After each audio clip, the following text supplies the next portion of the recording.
কৌরব বংশ যখন ধ্বংস হয়ে গেছিল, ব্যাসদেবের মা বলেছিল তোর ভ্রাতুষ্পুত্র বধূদের গর্ভে সন্তান দান করে যা। তাই দুজনের গর্ভে দুটো সন্তান দিয়ে বললো এ সন্তান দিয়ে বংশ রক্ষা করা যাবে না।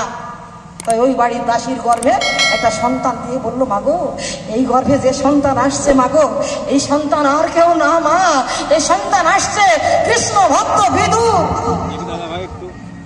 সুন্দর একটা গর্ভ না হলে সুন্দর একটা সন্তান হয় না। তা আপনাদের গ্রামের মায়েদের গর্ভটা খুব সুন্দর, তাই আপনারা এত সুন্দর ভক্ত হয়েছেন।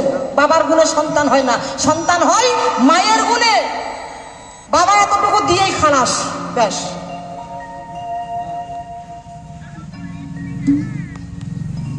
তাহলে এখানে আমার নারী এগিয়ে আছে, তুমি দেখি স্বামী বিবেকানন্দ হও দেখি, তোমার স্বামী একটা উলঙ্গ মেয়ে আমি ছেড়ে দেবো। কথাই কথা বাড়ে ময় থলে বাড়ে ঘি। আর কেউ যদি মুখের গুণে চেঁচা খায় তো আমি করুম কি? হ্যাঁ, আমার কিছু করার নাই।